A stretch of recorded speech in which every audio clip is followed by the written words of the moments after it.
धोबी और उसका गधा। एक धोबी था। वह बहुत ही कंजूस था। वो अपने गधे को कुछ नहीं खिलाता था। गधा इस कारण बहुत पतला था। आज मुझे कुछ तो खाना दो मालिक। आज मैंने तो इतना सारा बोझ उठाया है। तुझे तो मैं क्या क्या खिलाऊं? कितना भी खिला दूं वो तुझे कम ही पड़ जाता है। तभी वहां से एक आदमी जाता है और कहता है, अरे देखो तो इस गधे को कितना पतला है। ये धोबी तो खुद खाता है और इसे कुछ भी नहीं खिलाता है और इसे सारा बोझ उठवाता है।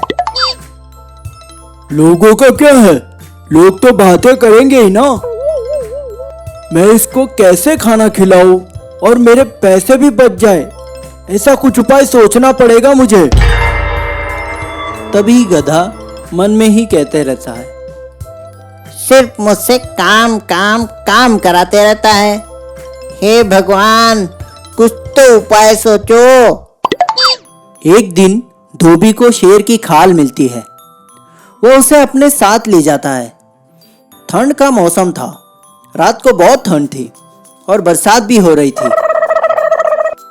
गधे ने कहा, मालिक, बहुत ठंड लग रही है मुझे।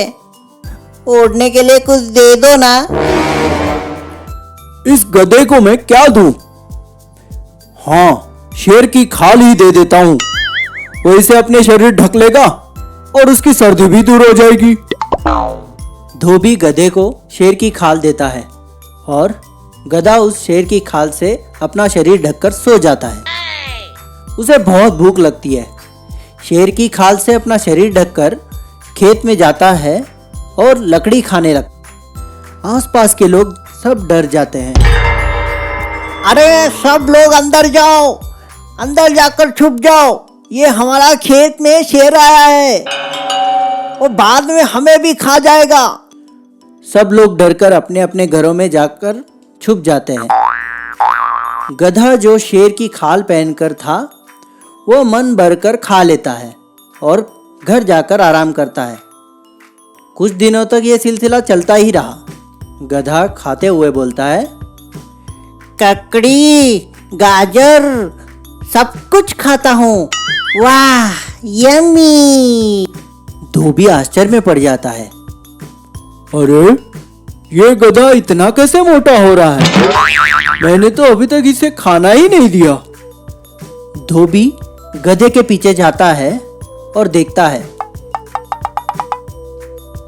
गधा शेर की खाल ढककर खेत जा रहा होता है और किसान लोग उस गधे को शेर समझ बैठते हैं। तभी धोबी के दिमाग में एक आइडिया आता है। ये तो बहुत अच्छा है। इस गधे के पीछे जाऊंगा और अपने लिए भी सब्जी फल ले आऊंगा। धोबी और गधे का ये रोज का सिलसिला चलता रहा। शेर की खाल ढककर सबको डराकर खेत से सब लेकर खाने लगे। सारे लोग परेशान हो गए। हम क्या करें? इस शेर को कैसे भगाएं? तभी रामू छुट्टियों के लिए गांव आया। मैं खेत जा रहा हूं, किसान ने कहा। तुम उधर मत जाओ, क्योंकि वहां शेर आकर हमारे सारे ककड़ी खा जाता है और हमें डर लगता है कि कहीं वो तुम्हें और हमें ना खा जाए। अरे बाबूजी, मैंने तो पढ़ा है शेर जो है शाकाहारी नहीं मांसाहारी जंतु है और पेड़ पौधे नहीं खाता। यहाँ कुछ तो गलत हो रहा है। रामू ने अपने दोस्तों से पूछा। सब दोस्तों ने यही कहा कि शेर मांसाहारी जानवर है। मैं रात को पहरा देकर देखता हूँ कि शेर कैसे खेत की ककड़ी खा रहा है।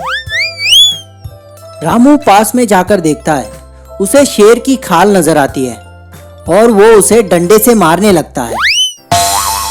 मत मारो, मुझे मत मारो, अरे मुझे मत मारो। इतने कर्कश आवाज तो गधे की ही हो सकती है, क्योंकि गधा ही इस तरह रेंगता है।